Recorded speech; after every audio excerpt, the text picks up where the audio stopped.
কিছুক্ষণের মধ্যে শেখ হাসিনা মামলার রায় সর্বোচ্চ শাস্তির দাবি প্রসিকিউশন ও শহীদ পরিবারের, খালাসের আশা আসামি পক্ষের। হাসিনার মামলার রায় ঘিরে রাজধানী সহ সারা দেশে কঠোর নিরাপত্তা, নাশকতা প্রতিহতে তৎপর আইনশৃঙ্খলা বাহিনী।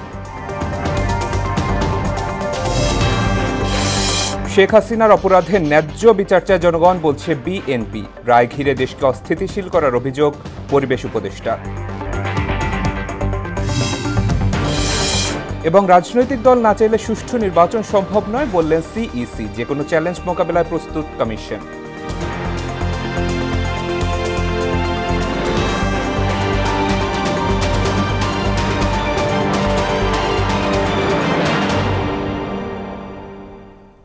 আসসালামু আলাইকুম, সবাইকে মোহনা সংবাদে স্বাগত। শুনছিলেন শিরোনাম, পুরো সংবাদের সঙ্গে আছি শেখ সাব্বির হোসেন।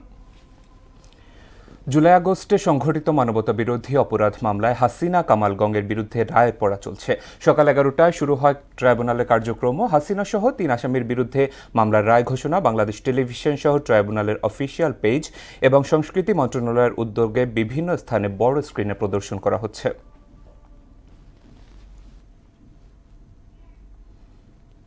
দর্শক, ট্রাইব্যুনালে শেখ হাসিনার মামলার রায় পড়া চলছে, আমরা সরাসরি চলে যাচ্ছি সেখানে। Aggressive remark on 15th July of 2024 at 12 noon saying, Andolon Domone Chhatraligi Jotheshto. Chhatraligi is enough to bring the movement under control. And as such, the students, female and male, came down to the streets chanting slogans against herself and her party of government. Meanwhile, her subordinates, including the cabinet members, police and other law enforcing agencies, activists of four-party Awami League and its affiliated and allied organization go to incite.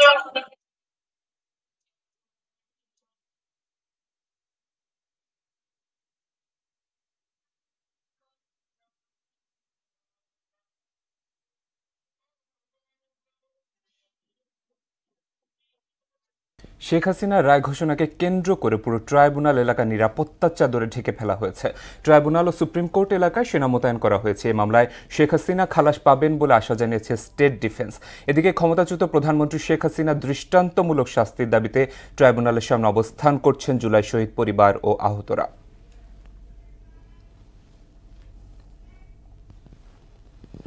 দর্শক, আন্তর্জাতিক অপরাধ ট্রাইব্যুনালে আছেন আমাদের সহকর্মী মেজবা রহমান, সরাসরি যুক্ত হচ্ছি তার সঙ্গে। মেজবা, ট্রাইব্যুনালে নিরাপত্তা ব্যবস্থা সহ সার্বিক পরিস্থিতি কেমন দেখছেন, সব মিলে জানাবেন আমাদের।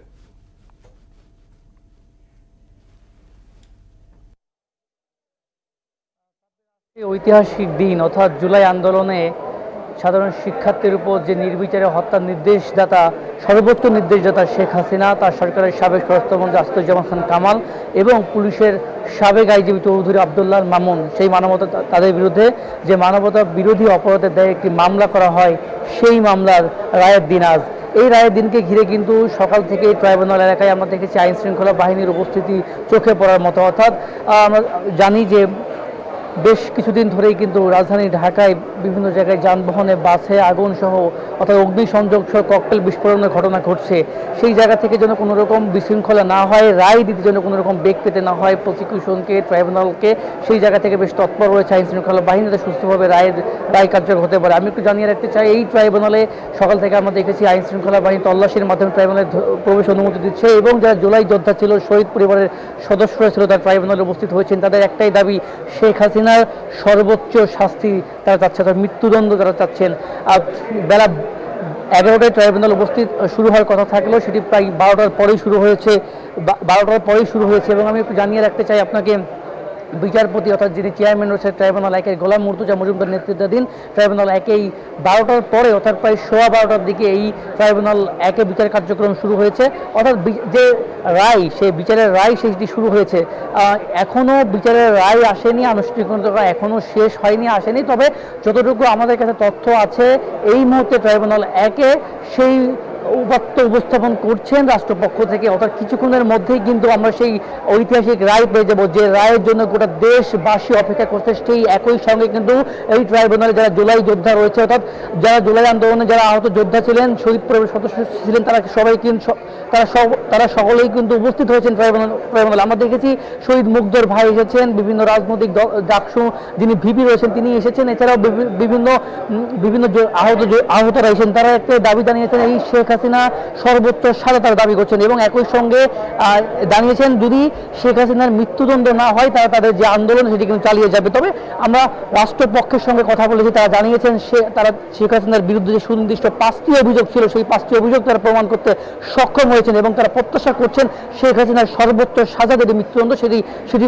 ট্রাইব্যুনাল থেকে দেওয়া হবে। এবং একই সঙ্গে একটু জানিয়ে রাখি, শেখ হাসিনার যিনি আইনজীবী ছিলেন রাষ্ট্রপক্ষ নিযুক্ত আমির হোসেন, তিনি কিন্তু গণমাধ্যমের সঙ্গে কথা বলেছেন। তিনি জানিয়েছেন তিনি মনে করেন শেখ হাসিনা নির্দোষ, সেই সঙ্গে আসাদুজ্জামান খান কামাল নির্দোষ, তারা খালাস পাবেন। তবে রাষ্ট্রপক্ষের সঙ্গে যারা রয়েছেন গোটা দেশবাসী অপেক্ষা রয়েছেন, ট্রাইব্যুনালের সামনে হাজার হাজার জনতা অপেক্ষা রয়েছে একটিমাত্র কারণে শেখ হাসিনার রায়, এবং এই ঐতিহাসিক রায়ের অপেক্ষায় ট্রাইব্যুনাল এলাকায় কিন্তু এখন ওই পুরো থমথমে পরিবেশ, কখন সেই রায় আসবে, এবং সেই রায়ের অপেক্ষায় রয়েছে পুরো দেশবাসী সহ ট্রাইব্যুনালের যারা গণমাধ্যম কর্মী সহ সকলে। এবং আমি জানিয়ে রাখতে চাই, এই রায়ের কার্যক্রমগুলো বিটিভি সহ ট্রাইব্যুনালের যে অফিসিয়াল ফেসবুক পেজ রয়েছে সেটি দেখাচ্ছে, এবং সংস্কৃতি মন্ত্রণালয়ের সহযোগিতায় কিন্তু দেশের বিভিন্ন জায়গায় এই রায় সরাসরি সম্প্রচার করা হচ্ছে। এই ছিল আমার কাছে ট্রাইব্যুনাল থেকে সবশেষ। সাব্বির। জি মেজবা, ধন্যবাদ আপনাকে। ক্ষমতাচ্যুত প্রধানমন্ত্রী শেখ হাসিনা সহ 3 আসামির মামলার রায়কে কেন্দ্র করে পুরো রাজধানী জুড়ে নিরাপত্তা ব্যবস্থা জোরদার করেছে আইন শৃঙ্খলা বাহিনী। বাড়ানো হয়েছে চেকপোস্টের সংখ্যা, হাইকোর্ট ও ট্রাইব্যুনাল এলাকায় নেওয়া হয়েছে ব্যাপক নিরাপত্তা। রাজধানীর দোয়েল চত্বর থেকে শিক্ষা ভবন অভিমুখে সড়ক চলাচল বন্ধ রাখা হয়েছে। মোহাম্মদপুর, বেড়িবাঁধ, কারওয়ান বাজার, রেল ক্রসিং, মিরপুর, শাহবাগ, মগবাজার সহ বিভিন্ন এলাকায় সন্দেহভাজনদের তল্লাশি ও জিজ্ঞাসাবাদ করছে পুলিশ। এদিকে সড়কে অন্যান্য দিনের তুলনায় ব্যক্তিগত যানবাহনের সংখ্যা তুলনামূলক কম থাকলেও চলাচল করছে গণপরিবহন। দর্শক, রাজধানীর আইনশৃঙ্খলা পরিস্থিতি জানাতে শাহবাগ থেকে যুক্ত হচ্ছেন আমার সহকর্মী মনিরুল ইসলাম। মনির, শাহবাগের পরিস্থিতি এই মুহূর্তে কেমন দেখছেন জানাবেন আমাদের।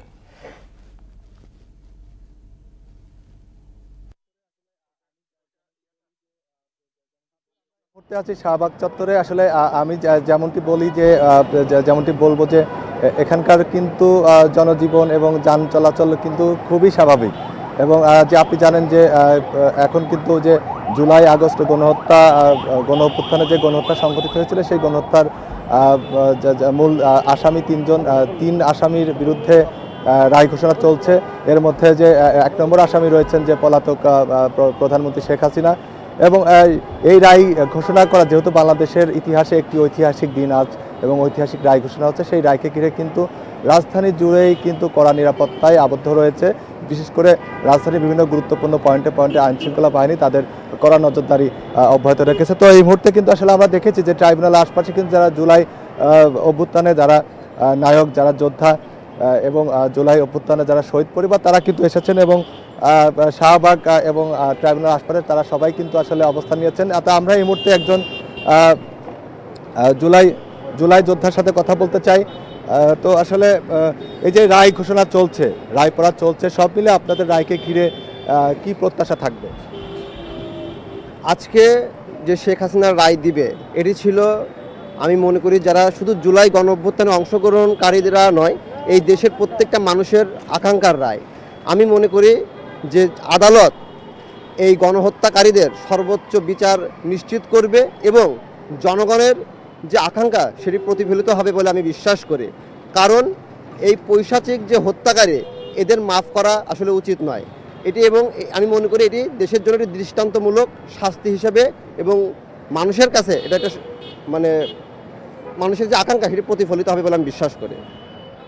আসলে জুলাই গণঅভ্যুত্থানে যারা নায়ক ছিলেন তাদের সবার মুখে কিন্তু একই কথা, এমন একটি শাস্তি আসলে তারা চান যাতে নতুন করে বাংলাদেশের বুকে নতুন করে কেউ ফ্যাসিবাদের উত্থান না হতে পারে, কেউ ফ্যাসিবাদ হয়ে না আসতে পারে। আর আমি যদি রাস্তার পরিস্থিতি আরেকটু জানাই, যে আমরা কিন্তু রাজধানীর বিভিন্ন জায়গায় ঘুরেছি, এবং বিভিন্ন চেকপোস্ট বসানো হয়েছে, এবং এই চেকপোস্টে কিন্তু আসলে আইনশৃঙ্খলা রক্ষাকারী বাহিনী তারা তল্লাশি করছেন, এবং সেখানে কিন্তু আসলে তল্লাশির কারণে কিছুটা যানজটের সৃষ্টি হয়েছে। সাব্বির, আমার কাছে এই ছিল লকডাউন এবং শাটডাউনের সবশেষ পরিস্থিতি। মনির, অসংখ্য ধন্যবাদ আপনাকে। এদিকে শেখ হাসিনার মামলার রায় ঘিরে নাশকতা প্রতিহতে সারা দেশে নিরাপত্তা বাড়িয়েছে আইন শৃঙ্খলা বাহিনী। এ বিষয়ে আরও জানাতে গোপালগঞ্জ ও রাজশাহী থেকে যুক্ত হচ্ছেন আমাদের সহকর্মী মাসুদ পারভেজ এবং মেহেদি হাসান শ্যামল। শুরুতে যাচ্ছি মাসুদ পারভেজের কাছে। মাসুদ, গোপালগঞ্জে আইন শৃঙ্খলা বাহিনীর তৎপরতা কেমন দেখছেন?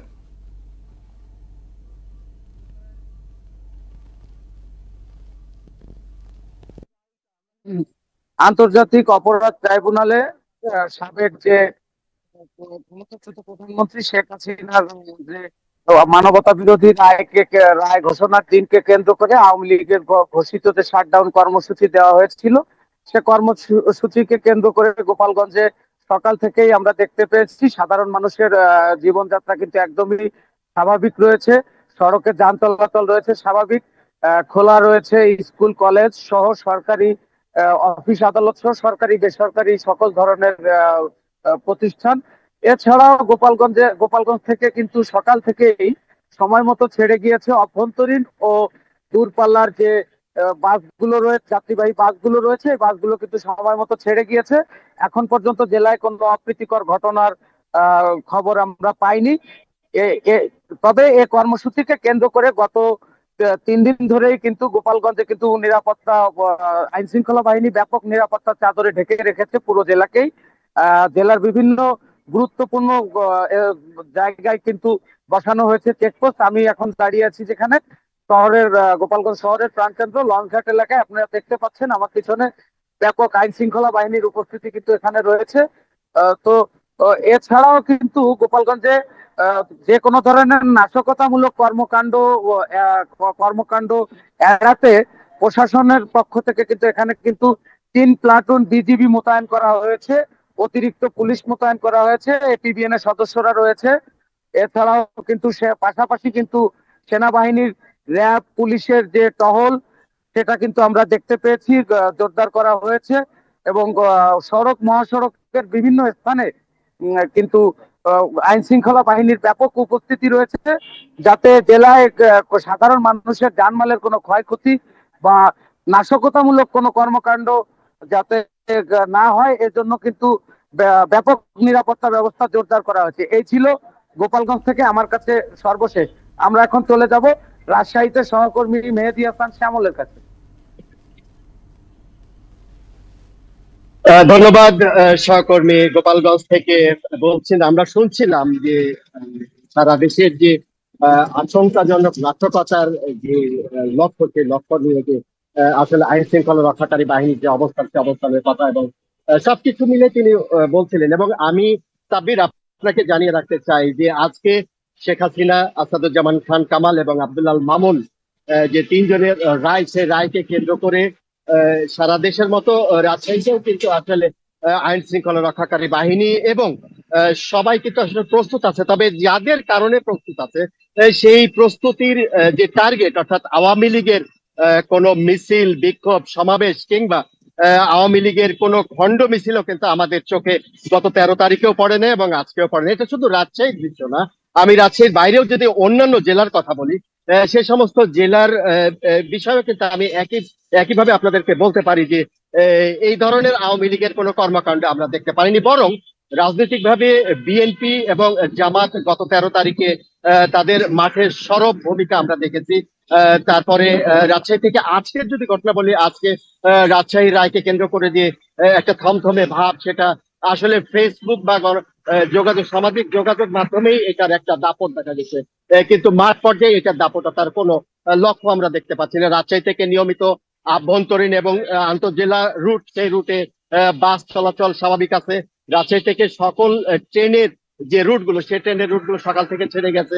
রাজশাহীতে বিমানবন্দরের সকল বিমান যেভাবে শিডিউল মেনটেন করে চলার কথা, বিমান উড্ডয়ন করেছে এবং এখান থেকে ছেড়ে গেছে, সবকিছু হয়েছে। কিন্তু আমরা যে পুলিশ কমিশনার এখানে রাজশাহী মহানগর পুলিশ কমিশনার যিনি বা ডিআইজি, তাদের সঙ্গে আমরা কথা বলেছি। রাজশাহী মহানগরের ভিতরে যে প্রবেশদ্বার, আমি যেখানে দাঁড়িয়ে আছি রাজশাহী তালাইমারি, যে তালাইমারির মোড়, সেই তালাইমারি হচ্ছে ঢাকা রাজশাহী রুটের প্রবেশ, সেই প্রবেশ দ্বারা আমরা দাঁড়িয়ে আছি। এখানে চেকপোস্ট বসানো আছে, আমরা নিশ্চয়ই পুলিশকে আমরা দেখাতে পারবো যে এখানে পুলিশরা সতর্ক অবস্থানে আছে। এছাড়াও রাজশাহীর যে 3টি প্রবেশ দ্বার, সেই 3টি প্রবেশদ্বারে কিন্তু আসলে পুলিশ এভাবে নিরবিচ্ছিন্ন একটা পাহারায় বা একটা চূড়ান্ত অবস্থানে আছে। তো এই রায়কে কেন্দ্র করে যে আশঙ্কা বা থমথমে ভাবে, এটার কিন্তু আসলে প্রভাব রাজশাহী সহ রাজশাহীর আশেপাশের জেলায় কোনোভাবে পড়েনি। তো এই ছিল সাব্বির আমার কাছে রাজশাহী থেকে সর্বশেষ। জি, মাসুদ এবং মেহেদী, আপনাদের দুজনকে অসংখ্য ধন্যবাদ। দেশের জনগণ শেখ হাসিনার অপরাধে ন্যায্য বিচার চায় বলে মন্তব্য করেছেন বিএনপির সিনিয়র যুগ্ম মহাসচিব রুহুল কবির রিজভী। বলেন, দেশের আইন এবং আদালতের মাধ্যমেই তার বিচার হওয়া উচিত। নয়াপল্টনে বিএনপির কেন্দ্রীয় কার্যালয়ে জরুরি এক সংবাদ সম্মেলনে এসব কথা বলেন তিনি।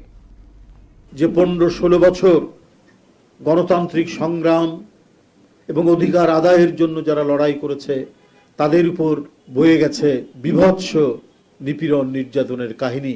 রাষ্ট্র ক্ষমতাকে কাজে লাগিয়ে যারা এই বর্বরোচিত কাজ করতে পারে, এদের মধ্যে ন্যূনতম মানবতার কোনো জায়গা নেই। জুলাই হত্যাযোগ্য মামলার রায় ও নির্বাচন ঘিরে দেশে অস্থিতিশীল পরিবেশ তৈরির চেষ্টা চলছে বলে অভিযোগ করেছেন পরিবেশ উপদেষ্টা সৈয়দ রিজওয়ানা হাসান। বলেন, বাসে আগুন এবং প্রাণহানির ঘটনায় তিনি শঙ্কিত। সকালে বেসরকারি একটি প্রতিষ্ঠান এবং পাট মন্ত্রণালয়ের যৌথ উদ্যোগে আয়োজিত অনুষ্ঠানে তিনি বলেন, নাশকতাকারীদের বিষয়ে সরকার তৎপর রয়েছে। অনুষ্ঠানে বস্ত্র ও পাট মন্ত্রণালয়ের উপদেষ্টা শেখ বশির উদ্দিন বলেন, আওয়ামী লীগের কর্মসূচিতে দেশের অর্থনীতিতে তেমন প্রভাব পড়ছে না। শিগগিরই পেঁয়াজের দাম নিয়ন্ত্রণে আসবে। এইটা তো শুধু গতকাল আমার বাসায় না, তার আগেও আরো বেশ কয়েকটা জায়গায় ককটেল দেওয়া হয়েছে, বাসে অগ্নিসংযোগ করা হয়েছে, কিছু প্রাণহানির ঘটনাও ঘটেছে। আমি বরং ওইটা নিয়ে বেশি চিন্তিত, এবং সরকার প্রস্তুতি নিচ্ছে। যে পর্যায়ে তারা করবার পরিকল্পনা করেছিল, আমি আপনাকে ওইটুকুন বলতে পারি যে সেই পর্যায়ে তারা যেতে পারবে না। তবে আমরা যে তথ্য উপাত্ত পেয়েছি এর ব্যাপারে আমরা দেখছি যে আমাদের পেঁয়াজ উঠে আসছে, যথেষ্ট পেঁয়াজ বাজারে আসছে এবং দাম আঞ্চলিক পর্যায়ে নেমে আসছে। হয়তোবা রাজধানীতে এখনো নামেনি, তো এর প্রতিক্রিয়া হচ্ছে। রাজনৈতিক দল না চাইলে সুষ্ঠু নির্বাচন সম্ভব নয় বলে জানিয়েছেন প্রধান নির্বাচন কমিশনার এএমএম নাসির উদ্দিন। বলেন, অংশীজন সহযোগিতা না করলে নির্বাচন প্রশ্নবিদ্ধ হবে। সকালে আগারগাঁওয়ে রাজনৈতিক দলের সঙ্গে ইসির ধারাবাহিক সংলাপের তৃতীয় দিনের শুরুতে আচরণবিধির বিষয়ে কমিশন কোনো ছাড় দেবে না বলেও হুঁশিয়ারি দেন সিইসি। ভবিষ্যতে যত চ্যালেঞ্জই আসুক তা মোকাবেলায় কমিশন প্রস্তুত রয়েছে বলেও জানান তিনি। আপনাদের একটা আমরা সম্পূর্ণ সহযোগিতা কামনা করি এবং আমি প্রত্যাশা করি এর সহযোগিতা আমরা পাবো। ঐক্যমত্য কমিশনে অনেক রাজনৈতিক দলের সাথে আলোচনা হয়েছে, আমাদের কাজটা অনেকাংশে ওনারা সেরে ফেলেছেন, অনেকাংশে সহজ করে দিয়েছেন ওনাদের। তাই জন্য আমরা এই দেরিতে শুরু করলেও আশা করি ইনশাল্লাহ অসুবিধা হবে না। আমরা আপনাদের একদম সুন্দর একটা নির্বাচনের জন্য আপনাদের সমর্থন এবং সহযোগিতা প্রত্যাশা করে ইসির সঙ্গে রাজনৈতিক দলের সংলাপের বিষয়ে জানাতে নির্বাচন কমিশন থেকে যোগ দিচ্ছেন আমার সহকর্মী MR আসাদ। আসাদ, সংলাপের প্রথম পর্বের আলোচনার বিষয়ে জানাবেন, আর দ্বিতীয় পর্বে কারা কারা অংশ নিচ্ছে এই বিষয়ে জানাবেন আমাদের।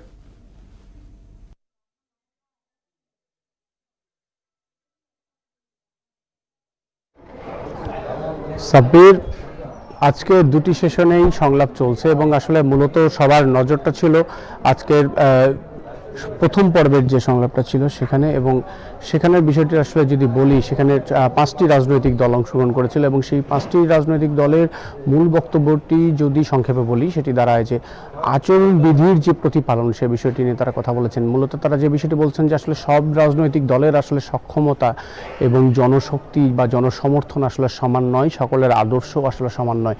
সেক্ষেত্রে আসলে নির্বাচন কমিশন কতটুকু যৌক্তিকভাবে সব দলের জন্য লেভেল প্লেয়িং ফিল্ডটা তৈরি করতে পারবেন, বিশেষ করে নির্বাচনের আগে যে আচরণবিধির প্রয়োগের ক্ষেত্রটি আসবে সে বিষয়ে এবং তারা উদ্বেগ জানিয়েছেন। এবং তাছাড়া তারা যে বিষয়টি আসলে জানিয়েছেন, দেশের আইন শৃঙ্খলা যে পরিস্থিতি বর্তমানে, সেই পরিস্থিতিতে আসলে একই দিনে যদি জাতীয় নির্বাচনটি হয় সেক্ষেত্রে আসলে সবখানেই যে আমাদের আইন শৃঙ্খলা রক্ষাকারী বাহিনীর সদস্যরা রয়েছে, নিরাপত্তা বাহিনীর সদস্যরা রয়েছেন, তাদেরকে আসলে ছড়িয়ে দিতে হবে। সেক্ষেত্রে আসলে আইন শৃঙ্খলার যে পরিস্থিতি সেটি আসলে কিছুটা ঘাটতি কিংবা দুর্বলতা আসলে রয়ে যাবে।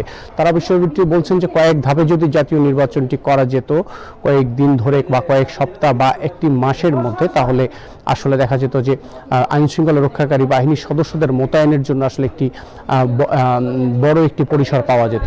আর নির্বাচন কমিশনের পক্ষ থেকে আসলে বলা হয়েছে যে আচরণবিধির বিষয়ে নির্বাচন কমিশনের পক্ষ থেকে কোনো ছাড় দেওয়া হবে না। এছাড়া আরপিওতে যে হলফনামায় মিথ্যা তথ্য দেওয়া কিংবা তথ্য গোপনের যে শাস্তি, সেটিও আসলে নির্বাচনে যারা প্রার্থী হবেন তারা যদি বিজয়ীও হন তাদেরকে আসলে নির্বাচনের পরবর্তীতে তাদেরকে এই যে পরিণতিটি তাদেরকে আইনের আওতায় বা যে আরপিওতে যে বিধি দেওয়া আছে তার অনুপাতে আসলে তাদেরকে শাস্তি ভোগ করতে হবে এবং প্রার্থিতা বাতিলের সম্মুখীনও তারা হতে পারেন।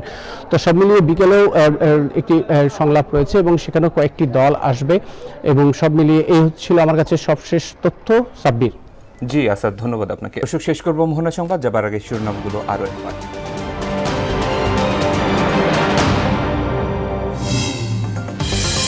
কিছুক্ষণের মধ্যে শেখ হাসিনা মামলার রায়, সর্বোচ্চ শাস্তির দাবি প্রসিকিউশন ও শহীদ পরিবারের, খালাসের আশা আসামি পক্ষের।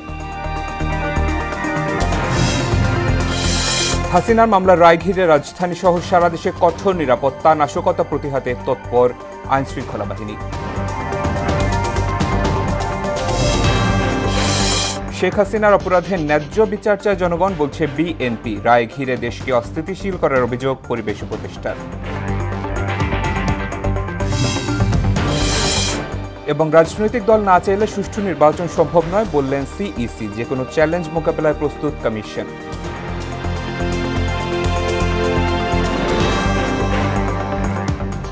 এই ছিল মোহনা সংবাদে। পরবর্তী সংবাদ বিকেল 5:30টায়। এর আগে বিকেল 3টায় দেখবেন সংবাদ এক নজরে। মোহনার সবশেষ খবর জানতে ভিজিট করুন www.mohana.tv।